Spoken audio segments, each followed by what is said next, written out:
I've tried to make peace with my son. I've tried to avoid arguments.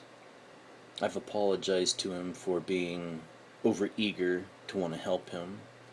I've apologized to him for it seeming like I'm criticizing him. I wanted him to know that I wasn't criticizing him, but now I'm criticizing him. He doesn't listen. Both my wife and I both agree to that. We think he conveniently tries to be uncooperative because he's stubborn. He wants to be right. He always has to have the last word. He's very prideful. He doesn't want to consider someone else's feelings. In other words, he's very insensitive. He even has to control the conversation when it's a hypothetical, where the issue was if I was to witness something, you might want to consider that I was right. I consider that someone might be right when they make an observation, even if they make an observation about something I don't remember. I'm not arguing that I didn't do it. I'm saying I don't remember, and I would like to remember so that I could try to remedy what I did. When something is witnessed by two or more people, then they are very likely to be right. There are things that people may disagree about. Hey, there are a lot of stupid people out there. There are a lot of people that don't agree with you religiously or politically.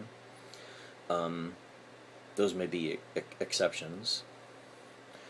There are times when, hey, both people are right, but when you get into a conversation where someone doesn't want to concede even a little bit, when they always have to have the last word, where they even have to be right in a hypothetical, I don't know, let's just do the math. Everything when it comes to my son is, I'm just banging my head up against the wall. It's not that I don't love my son. Right now, I don't want to talk to him. It's very frustrating, and talking to him doesn't do anybody a look of good. It's as if he's going to have to come to the conclusions himself on his own. My wife was livid when he was here. He was a very bad house guest. You couldn't, ask him simple things like, I mean, it's like he's always got an excuse, a justification. I don't want to hear any excuses. This is my house. You're our guest. If, we're expected to be good hosts, you're expected to be a good guest.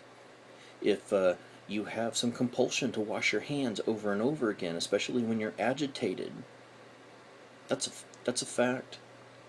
Clean up after yourself. We don't want to go into the bathroom and clean up the water that's all over the counter. You just do it.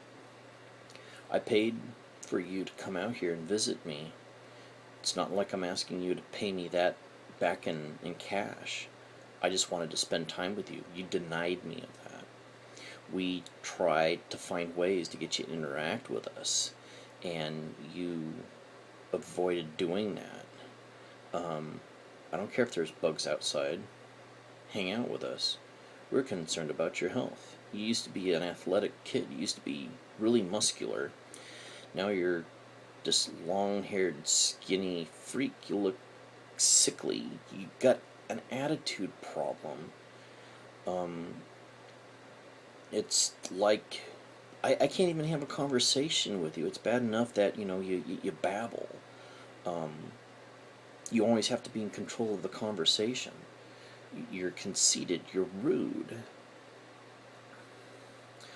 And even when it comes to the point where it's something, hey, you can't even debate it. You seem to have this idea that, oh, you just forgot what you were going to say. I'm sorry. You don't make any sense. You lost the conversation. You're doing an uphill battle. You're being a jerk. And your stepmom and I, we don't want to talk to you. We want you to pull your head out of your ass. We want you to stop being a prick. Stop being rude. Stop being disrespectful. I'm not one of your friends. I'm your dad. I have lived longer than you. I know things, and you won't even freaking listen. We can't tell you anything. Even watching this, you're just gonna hear that, oh, my dad's a jerk. Maybe you should try working on yourself. If you don't second guess yourself ever, then, it's like people who are not crazy, they can easily say, hey, I'm crazy. A person who's not crazy, they will violently deny that they are crazy. And you, son, you don't listen.